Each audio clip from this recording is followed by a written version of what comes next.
नमो अरिहन्ताणं नमो सिद्धानं नमो आयरीयाणं नमो वज्रायाणं नमो लोय सवसाहूनम्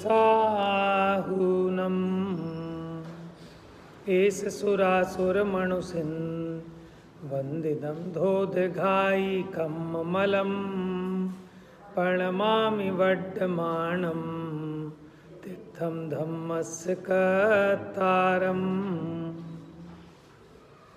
प्रवचन सारजी ग्रंथाधिराज। अभी हम रिवीजन मोड में ही थे। गाथा नंबर 236 चलनी है अपनी।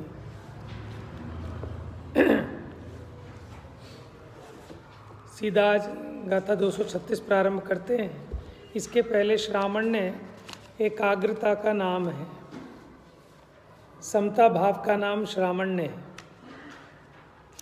उत्सर्ग और अपवाद मार्ग की मैत्री की भी चर्चा हुई थी। फिर इसके पीछे ये मोक्ष, हाँ, अपवाद मार्ग में मूल गुणों के आश्रय से है ना, वो मूल गुणों के आश्रय की मुख्यतः से विकल्प रूप वो अपवाद मार्ग, ठीक है। कमजोरी, कोई ग्लान है, श्रांत हैं, बाल हैं, वृद्ध हैं, उनकी मुख्यता से कहा था। बिल्कुल। तो देखिए अब यहाँ मोक्ष मार्ग प्रज्ञापन अधिकार प्रारंभ हुआ और आगम में चेष्टा मुख्य कही, क्योंकि आगम के द्वारा ही पदार्थों का निश्चय होता है और जिसे पदार्थों का निश्चय है उसी के एकाग्रता हो सकती है। और जो आगमहीन हैं वो स्वपर को नहीं जानते, और जो स्वपर को नहीं जानते वो पदार्थों को नहीं जानते, फिर उनके कर्मों का क्षय कैसे होगा? नहीं हो सकता। फिर इसमें ये भी आई आगम चक्षु साहू के साधु आगम से देखते जानते हैं। अब आइए 236 नंबर गाथा। ये प्रारंभ नहीं हो पा रही 3-4 दिन से, भूमिका में ही पूरा समय हो जाता है। आज इसको प्रारंभ करते हैं। Page number 438।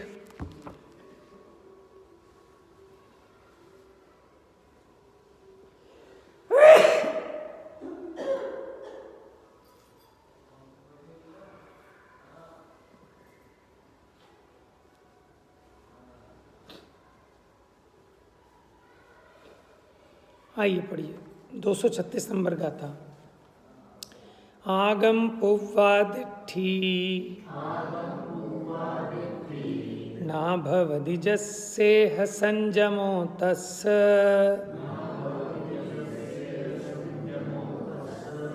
नत्थि दिभणदि सुत्तम् असंजदो होदिकिद समणो।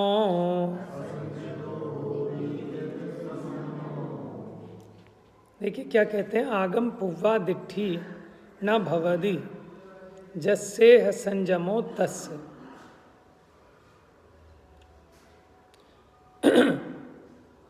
तो जिसकी आगम पूर्वक दृष्टि न भवती नहीं है उसके संयमस्तस्य नास्तिति, तो उसके संयम नहीं है। भणति मन इस प्रकार कहा है, सुत्तम असंजदो होदिकिद समणो।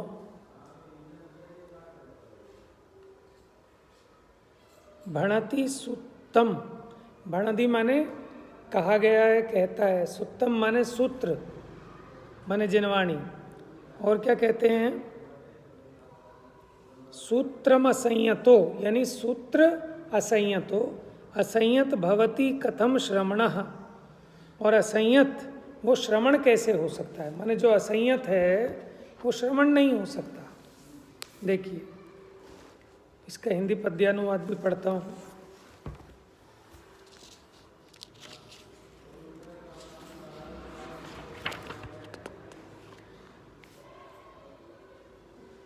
जिनागम अनुसार जिनकी दृष्टि नावे असंयमी, यह जिनागम का कथन है वे श्रवण कैसे हो सके।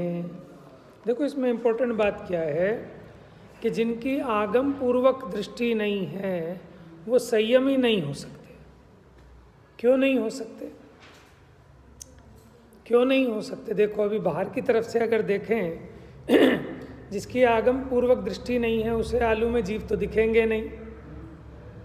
मोटा उदाहरण दे रहा हूँ है, माने जितना भी चरणा नियोग है, वो जो महाव्रत धारण करते हैं स्थावर जीवों का त्याग, तो ऐसे बहुत सारे स्थावर हैं जो दिखते तो है नहीं, तो फिर उनकी हिंसा से कैसे बचेंगे?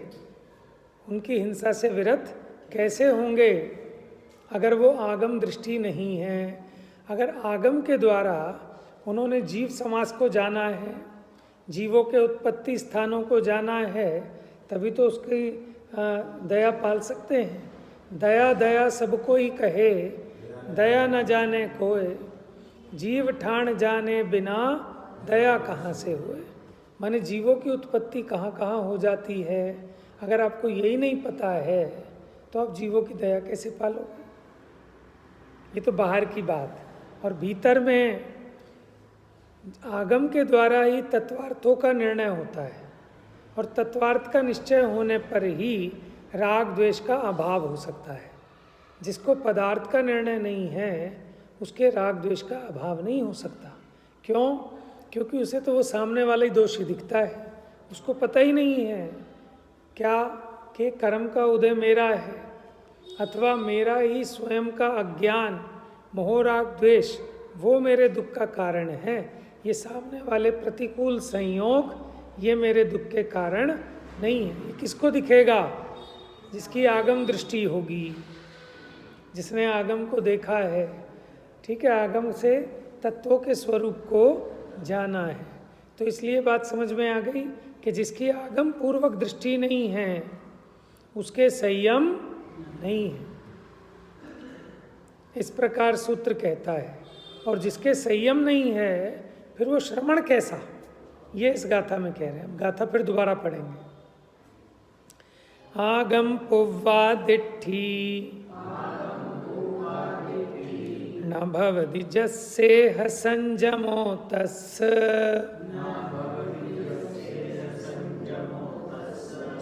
नत्थीदि भणदि सुत्तम असंजदो होदि किद समणो। समझ में आया? आगम पुव्वा दिट्ठी ना भवदी, माने जिसके आगम पूर्वक दृष्टि नहीं हुई, जस्से जिसकी, संजमो तस् नत्थीदि भणदि सुत्तम, तो उसके संयम नहीं कहा। किसने? भणदि सुत्तम, सूत्र ने। सूत्र माने जिनागम ने, जिनवाणी ने। असंजदो होदिकित समणो, और जो असंयमी है वो श्रवण कैसे हो सकता है? संयम का मतलब कंट्रोल होता है, ठीक है ना? अपने स्वरूप में रहना, इसका नाम संयम है। और जो अपने स्वरूप में नहीं रहता वो श्रवण कैसा? वो श्रवण भी नहीं हो सकता। देखिए टीका, इस लोक में वास्तव में स्यात्कार जिसका चिन्ह है, क्या होता है स्यात्कार? जैसे ओमकार होता है, ठीक है? क्या होता है स्यात्कार? स्यादवाद, ठीक है? कथनचित ये अपेक्षा से वर्णन करने वाला जो जिनागम है, ऐसे आगम पूर्वक तत्वार्थ श्रद्धान लक्षण वाली दृष्टि से जो शून्य है, उन सभी को प्रथम तो संयम ही सिद्ध नहीं होता। क्यों नहीं सिद्ध होता वो बता रहे हैं। देखो नंबर 1, क्यों सिद्ध नहीं होता? स्वपर के विभाग के अभाव के कारण, माने जिसे स्व और पर में भेद नहीं पता, काया और कषायों के साथ एकता का अध्यवसाय करने वाले ऐसे वे जीव, वो क्या करते हैं? काया के साथ और कषाय के साथ एकत्व का अध्यास करते हैं, माने विपरीत अभिप्राय रखते हैं। किस किस के साथ? काया के साथ और कषाय के साथ। क्यों? कि उनको उसका भेद नहीं पता। क्यों नहीं पता? क्योंकि आगम पूर्वक उनकी तत्व श्रद्धान की दृष्टि नहीं है, इसलिए काय और कषाय से भेद न जानने के कारण वो उसमें एकत्व का विपरीत अध्यास अभिप्राय रखते हैं। ऐसे वे जीव कि जिनको काया और कषाय में एकत्वपना मानते हैं, वे जीव विषयों की अभिलाषा का निरोध नहीं होने से, क्यों नहीं होता उनको विषयों की अभिलाषा का निरोध? कि जो अपने को काय मानेगा तो एक काया की पुष्टि में अपनी पुष्टि मानेगा। 5 इंद्रिय के विषयों को भोग कर इसी का तो उपकार करना चाहते हैं, इंद्रियों का। आप अपने को ये इंद्रियों, देखो ये जो 5 इंद्रियां हैं इसका समुदाय का नाम तो काया है। बात समझ में आ रही है? और अनादि से इस जीव को काया में मैं पना है कि यही मैं हूँ, इंद्रियों में ही आत्मबुद्धि है, इन्हीं में इसकी प्रीति है, तो इनके विषयों को जुटाना चाहता है। अगर इसे अपने आत्मा के स्वरूप की खबर हो तो अपने आत्मा का पोषण करेगा, देह का पोषण नहीं करेगा। लेकिन ये देह को अपना स्वरूप मानता है, इंद्रियों को अपना स्वरूप मानता है, इसलिए उस इंद्रियों के विषयों को जुटाकर सुखी होना चाहता है। तो जब तक इसको काय और कषाय से भेद ज्ञान नहीं होगा तब तक इसकी विषयों की अभिलाषा मिटने वाली नहीं है। तो विषयों की अभिलाषा का निरोध नहीं होने से 6 जीव निकाय के घाती होकर, देखो संयम 2 प्रकार का बताया, एक प्राणी संयम और एक इंद्रिय संयम। वो क्या कह रहे हैं कि इसके विषयों की अभिलाषा नष्ट नहीं होती, इसलिए इंद्रिय संबंधी भी असंयम होता है और प्राणी असंयम भी होता है। क्यों? कि अपने विषयों की पूर्ति के लिए ही तो हिंसा करता है जीव आदि की। माने अगर रात्रि में खा रहा है, अभक्ष्य खा रहा है, क्यों खा रहा है? इंद्रियों की पुष्टि के लिए, है ना, उस अभिलाषा के लिए, अपनी उस अभिलाषा की पूर्ति के लिए। तो उस अभिलाषा की पूर्ति में इंद्रिय असंयम भी हो गया और प्राणी असंयम भी हो गया। क्योंकि जिसको तीव्र आसक्ति है ना इंद्रियों के विषयों की, तो उसको भक्ष दिखाई नहीं देता तीव्र आसक्ति में। इसीलिए जो रात्रि भोजन है उसमें जो जीव हिंसा होती है वो तो है ही, लेकिन अति गृद्धता रहती है। क्या रहती है? अति गृद्धता। क्योंकि रात्रि में भोजन जुटाना थोड़ा सा कठिन काम भी होता है, दिन में भोजन बनाने की जुटाने की अपेक्षा थोड़ा सा दुर्लभ होता है। और आपको पता है कि इतने जीवों की हिंसा हो रही है, उसके बावजूद भी आप खाने को तैयार हो, इसका मतलब आपकी आसक्ति बहुत तीव्र है, उससे आत्मा का घात होता है उस गृद्धता के कारण। और प्राणी हिंसा तो होती है। तो इसलिए जिनको काय और कषायों के साथ एकता का अध्यवसाय है, ऐसे वे जीव विषयों की अभिलाषा का निरोध नहीं होने से 6 जीव निकाय के घाती होकर, घाती माने कातिल होकर, 6 षटकाय समझते हैं ना, षटकाय के भैया बताओ, षटकाय के जीव देखो 5 स्थावर और 1 त्रस, ये होते हैं 6 काय के जीव। हाँ, तो उनके घाती होकर सर्वतः प्रवृत्ति करते हैं, इसलिए उनके सर्वतः निवृत्ति का अभाव है। और निवृत्ति का नाम ही तो संयम है। बात समझ रहे हैं? और इन विषयों में प्रवृत्ति, इसका नाम असंयम। षटकाय माने 6 काय के जीव होते हैं। 5 तो हो गए स्थावर। कौन कौन से? जिनके 1 इंद्रिय पाई जाती है उसको कहते हैं स्थावर। और 2 इंद्रिय से लेकर 5 इंद्रिय तक वाले जीव त्रसकाय कहलाते हैं। अब 1 इंद्रिय के 5 भेद हैं।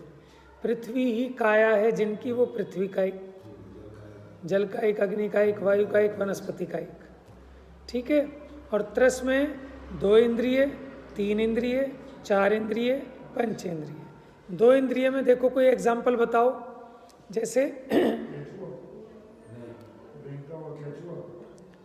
केचुआ तो 3 इंद्रिय नहीं होगा। सीप, सीप, मोती, लठ, लठ लठ 2 इंद्रिय, लठ 2 इंद्रिय, तो मेरे ख्याल से केचुआ भी शायद 2 इंद्रिय ही होगा। तो लठ भी चलती है वैसे तो।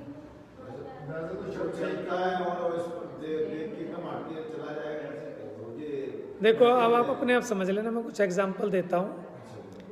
जैसे चींटी है वो 3 इंद्रिय है, लेकिन लठ 2 इंद्रिय है। अंतर समझ रहे हैं आप? देखो चींटी पेट से नहीं चलती, लेकिन लठ पेट से चलेगी, पूरी अपनी उस बॉडी से खिसक। उसी प्रकार केचुआ भी लठ की तरह ही, केचुआ पैरों से कहाँ चलता है, वो लठ की तरह से ही होता है, पूरी अपनी बॉडी से ही खिसकता है थोड़ा थोड़ा करके। उसकी तो सारी चीजें दिखाई देती हैं। किसकी?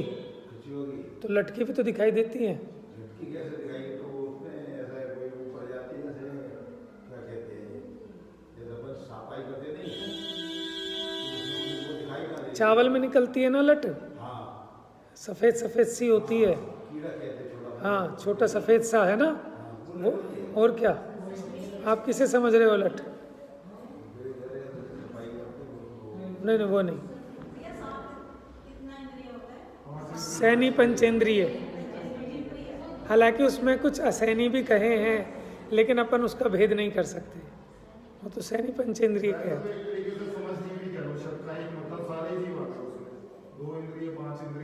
लेकिन इसलिए समझाना पड़ रहा है ना कि उनको कोई कोई जीव ही नहीं मानते। कौन मान रहा है पृथ्वी का एक को जीव? मोती, सच्चे मोती की अंगूठी नहीं पहनना। बात समझ गए? देखो अब समझना है, 1 मिनट। अब जो प्रकरण चला है तो बता दूं, डेड बॉडी तो सभी हैं, माने जो 1 इंद्रिय है वो भी डेड बॉडी है, लेकिन उसके शरीर की मांस संज्ञा नहीं है। 2 इंद्रिय से पंचेंद्रिय तक 30 जीवों के शरीर की मांस संज्ञा है, 1 इंद्रिय के शरीर की मांस संज्ञा नहीं है। हाँ, वही तो कह रहा हूँ ना, लेकिन दोनों में अंतर है। देखो, तो इसलिए अपन काम चलाने के लिए 1 इंद्रिय का तो प्रयोग करते हैं, पृथ्वी कायिक, जल कायिक, अग्नि कायिक, वायु कायिक, वनस्पति कायिक आदि जो भी है, लेकिन 2 इंद्रिय से, ठीक है, वो सारे के सारे त्रस हैं, और त्रस के शरीर को मांस कहते हैं, क्योंकि उसके आश्रय से निरंतर अनंत जीव राशि उत्पन्न होती है और नष्ट होती रहती है उनकी काया के आश्रय से। तो अगर अंगूठी पहननी हो तो सोने की पहन लेना, चांदी की पहन लेना, तांबे की, पीतल की, लोहे की, हीरे की, ठीक है। और जो पाषाण आदि होते हैं ना, नीलम, पन्ना, ये तो मोती नहीं है, वो पत्थर है, वो 1 इंद्रिय है। लेकिन जो एक सच्चा मोती आता है, बड़ा महंगा आता है, वो नहीं पहनना कभी, वो 2 इंद्रिय का है। शंख, सीप, ये सब 2 इंद्रिय का कलेवर है, इनका प्रयोग नहीं करना।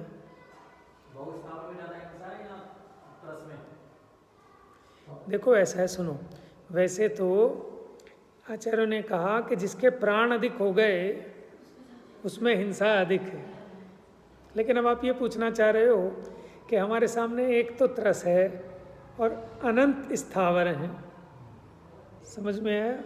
देखो थोड़ा सा अंतर परिणामों में भी पड़ता है कि जो स्थावर हैं वो आपके साक्षात ऐसे विषय नहीं बनते आपकी दृष्टि के कि इसमें आपको जीव जो दिखाई दे, लेकिन जो त्रस हैं उनमें तो खून, मवाद आदि भी निकलती दिखाई देती है, जैसे मच्छर आदि हैं, समझ में? परिणामों में विशेष क्रूरता चाहिए त्रस के घात के लिए, ठीक है ना। लेकिन इसका उत्तर मैं नहीं दे सकता, है ना। वो दोनों के दोनों हैं, दोनों का ही त्याग कराया 5 प्रकार के अभक्ष्यों में, बहुस्थावर काय का भी और त्रस काय का भी। लेकिन ध्यान देने की बात मुमुक्षुओं के लिए ये है कि मुमुक्षु आलू का त्याग तो करते हैं सबसे पहले, बात समझ में आ रही है? किसका? आलू आदि जमीकंद का त्याग तो करते हैं, लेकिन इसकी सावधानी नहीं रखते कि मर्यादा से बाहर का जो आटा है, मसाले हैं, उसमें तो त्रस काय उत्पन्न हो गए। क्या कहा? आलू में तो एक इंद्रिय जीव, समझ में, सप्रतिष्ठित प्रत्येक। लेकिन जो मर्यादा के बाहर के मसाले और आटे हो गए, उनमें 30 जीव, 2 इंद्रिय, 3 इंद्रिय, 4 इंद्रिय, पंचेंद्रिय और असंख्यात। आपको पता है जो दूध निकला गाय का, भैंस का, अंतर मुहूर्त के भीतर भीतर अगर उसको प्रासुक नहीं किया, छान कर उबाला नहीं, तो उसमें अंतर मुहूर्त होते ही निरंतर, अगर भैंस का दूध है तो भैंस के आकार के असंख्यात सम्मूर्छन जीव, सैनी पंचेंद्रिय निरंतर उत्पन्न होते जाते हैं, वृद्धि को प्राप्त होते जाते हैं। जितना जितना समय गुजरता जाएगा उतने उतने पैदा होते जाएंगे उसमें। गाय का है तो गाय के आकार के, लेकिन आपको नहीं दिख रहे, उसका सूक्ष्म परिणमन है। आपको, हमें तो नहीं दिखाई दे रहे कि आपको ऐसे, आपकी दृष्टि का विषय नहीं है, वो आगम से दिखेंगे, आपके इन चर्म चक्षुओं से नहीं दिखते। इसलिए जीव स्थान का ज्ञान भी जरूरी है, जिनको दया पालनी हो, पता ही नहीं है ना। अब जैसे मानो घिया आपको खानी है, तो जिस घिया के ऊपर रोया आ रहा है, रुई रुई सी दिखती है ना, रेश सफ़ेद सफ़ेद सा, ठीक है, और हम नखून मार के देखते हैं एकदम कचिया, वो सप्रतिष्ठित प्रत्येक है, उसमें आलू के बराबर दोष है, ये समझ लेना। क्या? आलू के बराबर दोष है।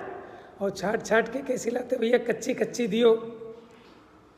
भिंडी का उदाहरण इसलिए नहीं दे रहा क्योंकि भिंडी तो आवश्यक ही है। बात समझ में आ रही है? ऐसे ही टिंडा भी आवश्यक कहा है वैसे, हैं? कुछ ऐसी हैं कि जो हमेशा सप्रतिष्ठित प्रत्येक रहती हैं, कभी भी वो अप्रतिष्ठित नहीं होती। रत्नकरण शावकाचार में भी लिखा, टिंडू लिखा है ना उसके लिए। कहाँ? अरे सब जगह बन जाता है, बनने की बात नहीं है ना, बात बनने की नहीं है, ठीक है। ये तो छोड़ो, आप जैनियों के प्रोग्रामों में आलू भी बन जाते हैं। वो तो अलग चीज हो गई ना, वो तो एक अलग ऑप्शन में हो गई। अब एक्चुअल में हमको ये बात नहीं लगती, जो यहाँ बन रहा है वो ठीक है। आपने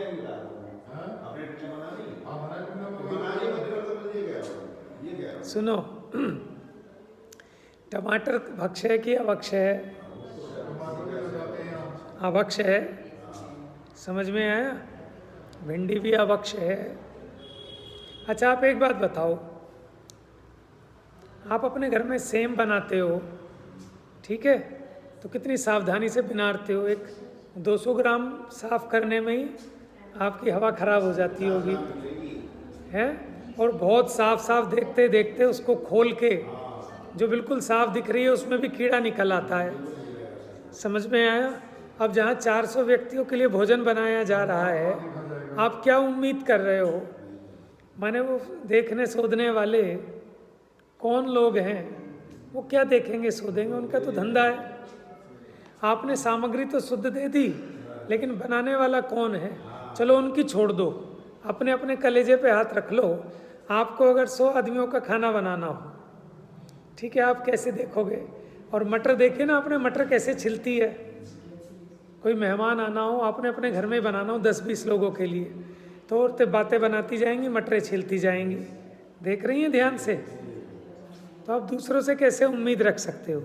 तो भैया जिसने शोध का खाना हो ना, वो स्वयं करे, तब तो है सही। और सामूहिक में तो भैया कितना ही शुद्ध हो, वो अशुद्ध है। समझ में आया? देखो ऐसा है, इसको ना कोई अभक्ष्य मान के राजी नहीं है।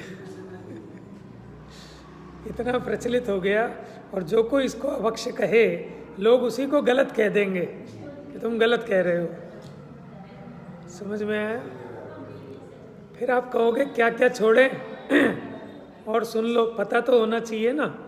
बैगन वैगन का तो पता ही है सबको, लेकिन आपका पपीता, अनानास, समझ में, और चीकू, सीताफल, अमरूद, समझ में आया? ये सब अभक्ष्य हैं। हाँ जी, देखो उसकी एक पहचान बताई। पपीता भी आ जाएगा। हाँ भक्ष है। सुनो, आप ये समझ लो, उसके आधार से निरंतर अनंत एक इंद्रिय जीव उत्पन्न होते हैं, सप्रतिष्ठित प्रत्येक है। और उसका रीज़न पहचान बताई कि जिन फलों में से या उनके वृक्षों में से दूध जैसा पदार्थ निकलता है, दूध जैसा, वो अवक्ष है, सदा सप्रतिष्ठित प्रत्येक रहते हैं। जैसे टमाटर का कह रहे हैं, अमरूद का कह रहे हैं, जिनमें से गूदे में से बीज अलग नहीं हो सकता, वो भी अवक्ष में गिनाए। वो है ना अपने दीपक जी वैद्य, उनकी एक पुस्तक है जैनाचार अथवा अभक्ष भक्ष, ऐसा भक्षाभक्ष विचार। आप उस पुस्तक को पढ़ लेना। उसके अलावा जो अपने चरणानियों के ग्रंथ हैं, क्रिया कोश आदि हैं, रत्नकरण श्रावकाचार आदि भी हैं, उनमें भी आया है। ठीक है, आप करो नहीं करो अलग बात है ना, वो बात वो नहीं है, लेकिन आप सही को सही मानो, गलत को गलत मानो, तो कोशिश तो रहेगी ना। मानो भले ही आप अष्टमी चौदस को हरि नहीं छोड़ पा रहे, लेकिन कम से कम उस दिन ये तो नियम ले लो कि जिस हरि को अभक्ष कहा है सर्वथा सप्रतिष्ठित प्रत्येक, कि आज के दिन वो हरि नहीं खाऊंगा, इतना तो कर सकते हैं ना। तो पता तो होना चाहिए, लेकिन हमें छोड़ना नहीं ना, और धर्मात्मा भी कहलाना है। तो हम क्या करते हैं कि नहीं वो किताब में गलत लिखा है, जो ऐसा बता रहे हैं वो गलत बता रहे हैं, फिर तो क्या क्या छोड़ेंगे। महाराज भी खाते हैं, सब खाते हैं, अरे सब खाते हैं, इससे थोड़ी ना वो बात सही हो जाएगी। फिर कहें कि बचाई क्या खाने के लिए, अरे क्या खाओगे, खाने से जीवन नहीं चलता, समझ में आया। और खाना लांछन है, अनाहारी तत्व को देखो जानो, आहार की जरूरत नहीं पड़ेगी, केवली भगवान को आहार की जरूरत नहीं पड़ती। देवगति में जाते हैं, कौन सा आहार है, मानसिक आहार है। क्या कहते हैं, कंठ से अमृत झड़ जाता है, लेकिन कंठ से अमृत झड़ जाता है। और मानसिक आहार क्या होता है, विकल्प हुआ और पूर्ति हो गई। आपको पता है वहाँ जो प्रविचार होता है, क्या शेषा स्पर्श रूप शब्द मनः प्रविचारा, ऐसा सूत्र है ना। तो वहाँ मनः प्रविचारा, बस मन में विकल्प आया और बस संतुष्टि हो गई। बात समझ में आया। उन्होंने अपनी देवी का मुख देखा, बस संतुष्टि हो गई। उसके शब्द सुने, संतुष्टि हो गई। बात समझ में आ रही। और मन में विकल्प आया और संतुष्टि हो गई। यह है मन संबंधी प्रविचार। उसी प्रकार जब देवों के मानसिक आहार है तो उनका समय है कि अगर कितने हजार वर्ष बाद, कुछ ऐसा है ना आयु के हिसाब से, अगर एक सागर की आयु है तो 1000 वर्ष बाद, उसके हिसाब से प्रमाण लगा लेना। अगर 33 सागर की आयु है तो 33,000 वर्ष बाद, ऐसा है ना।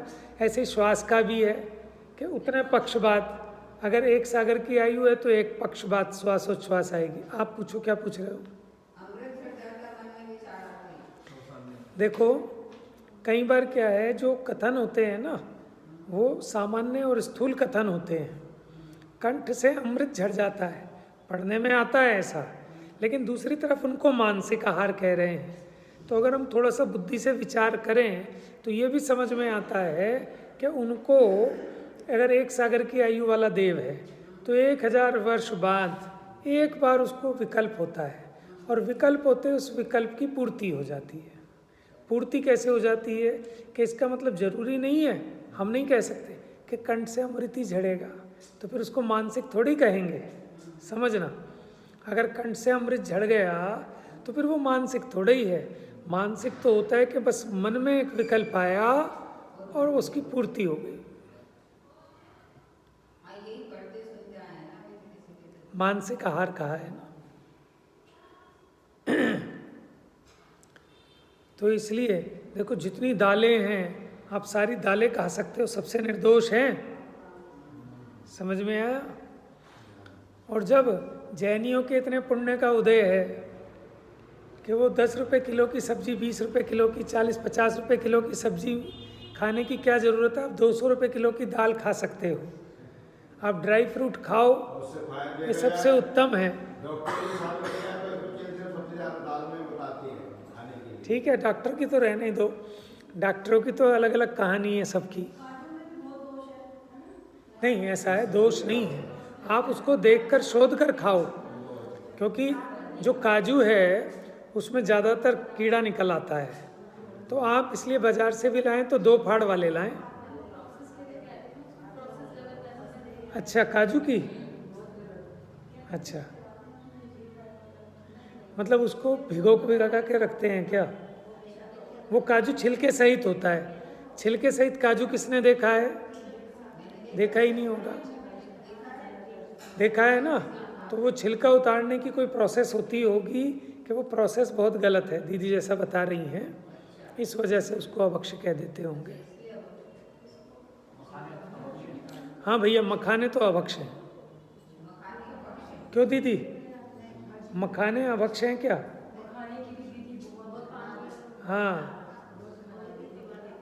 और हाँ बिल्कुल, हाँ, पहले कमल गट्टा पर चढ़ाते थे, बंद कर दिया। और भैया किसी भी मौसम में यदि इस मौसम में मखाना हम घर में यूज कर रहे हैं, उसको छन्नी में डाल के बिल्कुल प्लेन थाली में देखो, इतनी जीव राशि, इतनी ज्यादा जीव राशि। अरे मैंने खुद देखा, बिल्कुल बढ़िया साफ मखाना, और उसको उस मखाने के भी छोटे छोटे चूरे किए, कहीं नहीं दिखा। फिर पता नहीं बड़ी मुश्किल से एक ऐसा जीव नजर आया, जैसे किताबों में हो जाते हैं ना छोटे से सीलन वाले, समझ में आया? तो मखाना बड़ा खतरनाक है, आप नहीं कितना देखोगे आप, और आप दूसरे से उम्मीद कर रहे हो कि मखाने की खीर बना के खिला रहा है, समझ में आया?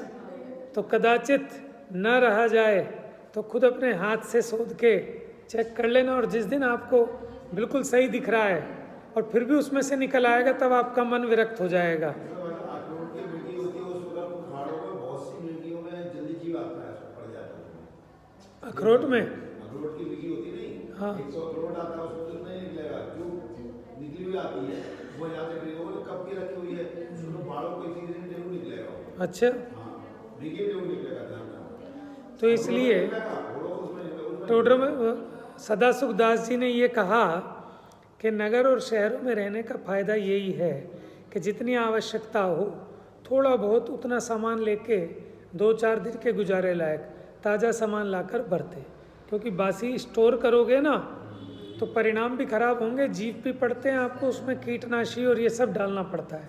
वो पुरानी परंपराएं थी, लोग भर लेते थे टंकरों में गेहूँ, लेकिन उसके साथ साथ वो दवाई लगानी पड़ती थी उसमें, समझ में, सब काम करने पड़ते हैं, उसकी संभाल करना, उसमें हिंसा अधिक बहुत होती है।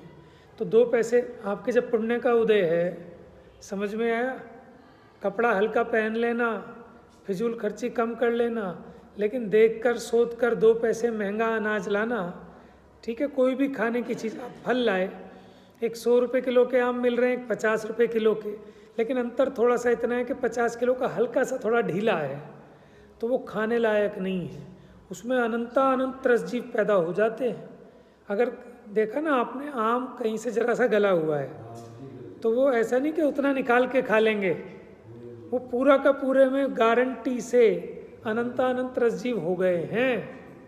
केला खाते हैं, केला जैसे कहीं से गल जाता है तो हम क्या सोचते हैं उतना निकाल के हटा दें, लेकिन अगर वो कहीं से थोड़ा सा गला है ना तो वो तो वहाँ से दिख रहा है, लेकिन उसके वो त्रसजीव उस पूरे में फैल गए हैं, वो पूरा अभक्ष है। लेकिन हम वहाँ कंजूसी करते हैं कि जहाँ कंजूसी नहीं करनी चाहिए, वहाँ कंजूसी नहीं करते, माने रोज़ नए नए कपड़े ला रहे हैं, उन चीज़ों में लुटा रहे हैं, आभूषणों में, इसमें उसमें फिजूल खर्ची। तो आपके पुण्य का उदय भी अच्छा आएगा जब आप पाप नहीं करेंगे। तो धन का संबंध वो तो पुण्य से है, समझ में आया? तो इसलिए कहाँ लालच करना, कहाँ कंजूसी करना, इसका नाम कंजूसी है। मितव्ययता अलग चीज़ है, कंजूसी और लोभपने का नाम मितव्ययीपना नहीं है। मितव्ययी होना चाहिए लेकिन सोच समझ कर। चलिए, हाँ उसका तो मेरे को इतना पता चला, एक बार मैंने बाबूलाल जी से भी पूछा था कि उसको अभक्ष बस इसलिए कहते हैं कि एक तो ये खुली रख के बेचते हैं, जैसे उस पर जीव चिपकते हैं। दूसरा ये क्या करते हैं, इसको प्रोसेस करते हैं। जो सस्ते वाली खजूर आती है ना, सस्ते वाली जो पिंड खजूर आती है, उसको चाशनी में प्रोसेस करते हैं और उसमें बहुत हिंसा होती है, वो नहीं खानी चाहिए। मतलब गर्मी में आ रही है वो तो सही है। अब बताता हूँ, एक आती है सूखी खजूर, वो बाहर से गीली नहीं होती, वो पेड़ पे से तोड़ के ऐसे ही आती है, बिना प्रोसेस की होती है, तो वो उसमें उस तरह का नहीं है हिंसा। बाकी में तो वो चाशनी और वो सब में करते हैं। जो सस्ते वाली आती है ना, उसको नहीं खानी चाहिए। कोशिश करनी चाहिए, खजूर बड़ी महंगी महंगी आती हैं, लेकिन अगर आपके पुण्य का उदय है तो क्यों कंजूसी करते हो वहाँ, है ना। तो ऐसी चीज़ मत खाओ, अच्छी खाओ। माने वो 1200 रुपये किलो आएगी, 600 रुपये किलो भी आएगी, वो सूखी आएगी। तो सूखे वाली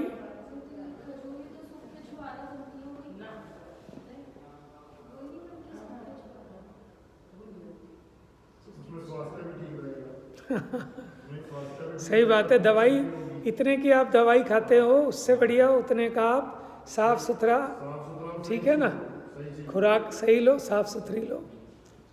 आगे भी एक्चुअली होता है कि बचत हो रही है, बचत हाँ, नहीं है। बचत नहीं होती। घटिया खाओगे बीमार पड़ोगे, डॉक्टरों को दवाई दोगे, अवक्ष औषधि खाओगे, हिंसा का पाप अलग। हाँ,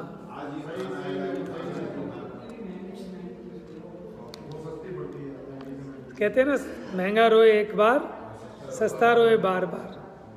तो ये विवेक से निर्णय करना चाहिए, ठीक है। तो सस्ते के चक्कर में बढ़ के रोना ही पड़ता है, ये बात तो सस्ते ही है। हमने देखा मार्केट में, माने ऐसे ऐसे सेब बिकते हैं बिल्कुल सड़े हुए, और उसको भी लोग लेके जाते हैं। समझ में, खाना जरूरी है क्या? आप 4 मत खाना, आप आधा खा लेना सेब। समझ में आया? हिंसा से भी बचोगे। चलिए, तो यहाँ संयम की बात हो गई कि जिसकी आगम पूर्वक दृष्टि नहीं है उसको संयम नहीं हो सकता, और जिसको संयम नहीं है वो श्रवण कैसे हो सकता है? तो यहाँ प्राणी संयम की बात से निकल गई, 1 इंद्रिय 2 इंद्रिय स्थावर खाए, तो वहाँ से हम कहाँ बात में से बात, लेकिन वो भी ज़रूरी है, इतना पता होना चाहिए अपने को। और आप अपने हाथ से खुद करके देखो। आपको जो अगर ऐसा लगता है ना, जैसे मान लो आप बाहर मान लो किसी के हाथ का बना खाते हो, तो वहाँ भी थोड़ा विवेक रखना चाहिए। आपको पता है जैसे मटर है, वो अवॉइड करो, क्योंकि मटर छिलने में कीड़े होते हैं, ठीक है ना। और आप ही अपनी 250 ग्राम आधा किलो में आप उकता जाते हैं लोग। कौन सावधानी से छिल रहा है? माने बातें करते रहेंगे, या टीवी देखते रहेंगे, या कुछ सुनते रहेंगे, इधर उधर काम करते रहेंगे, तो उसमें थोड़ी ना पता लगता है, स्वयं करना पड़ेगा। तब आपको समझ में आएगा। गरम कर देते हैं तो वो हो गया, उसमें गरम करने से हो गया ना, तो ऐसे ठंडा कर ले तो उसको वो तो पाश्चराइज जो करते हैं। हाँ, तो उसमें भी जीव उत्पन्न नहीं होंगे फिर। बुधवार शुरू से माँ से लाओ, वहाँ की बात बता रहे हैं भाई साहब, घर से निकलवा के लाओ, तब 48 मिनट बना रहे हैं। नहीं ऐसा कब का कोई बेकार ही दूध। देखो ऐसा है, प्रश्न तो इनका ठीक है। जो पाश्चराइज करते हैं ना, ये एकदम बहुत हाई टेम्परेचर पे गर्म करते हैं, फिर एकदम से उसको कूल करते हैं, ठंडा करते हैं, ठीक है। और अपने यहाँ तो एक शीतोष्ण योनि भी बताई है। वो तो सिर्फ अपना उस तरह देखते हैं कि सड़ेगा नहीं, वो तो जब उसमें स्मेल आ जाए तब वो उसको खराब मानते हैं। लेकिन हमारे यहाँ तो 9 प्रकार की योनि बताई ना। योनि माने जीवों का उत्पत्ति स्थान, कि एक शीत योनि भी है, एक उष्ण योनि भी है, एक शीतोष्ण योनि भी है। कि अगर अधिक शीत किया तो वहाँ पे भी जीवों की उत्पत्ति को एनवायरनमेंट मिल सकता है, अधिक उष्ण में भी मिल सकता है, शीतोष्ण में भी मिल सकता है। तो हम ये नहीं कह सकते कि अगर हमने उसको पका लिया तो जीव नहीं होंगे। आपको पता है जमशेदपुर की भट्टियाँ जिसमें 1600 डिग्री टेम्परेचर होता था, वहाँ एक बार प्रॉब्लम आ गई, उसमें चूहे पैदा होने लगे उस उतने टेम्परेचर में, अलग टाइप के चूहे निकाल के और गर्म करके ये तो हो गया नहीं हैं। ठंडा था उसका उसमें फिर गर्म। देखो अपने यहाँ तो ये कहते हैं आपको गर्म पानी से नहाना है ना, तो ठंडे और गर्म पानी को नहीं मिलाना चाहिए, जीवों की उत्पत्ति हो जाती है। आप उतना ही गर्म करो जितने में आपको नहाना है। निभाया। तो ठंडा गर्म नहीं मिलाना चाहिए। समझ में आया? तो हमें पता ही नहीं ना, तो कैसे बचोगे फिर? इसलिए जिसकी आगम पूर्वक दृष्टि है उसी को बाह्य संयम भी हो सकता है, उसी को तत्वार्थों का निर्णय होगा। तो अंतरंग संयम माने राग द्वेष से निवृत्ति उसी को हो सकती है जिसको तत्वार्थों का निश्चय होगा। इसलिए आगम की अभ्यास की प्रेरणा इस मोक्ष मार्ग प्रज्ञापन अधिकार में चल रही है। अब शेष चर्चा कल करेंगे। जा वाणी के ज्ञान से सूझे लोकालो, सो वाणी मस्तक नमो।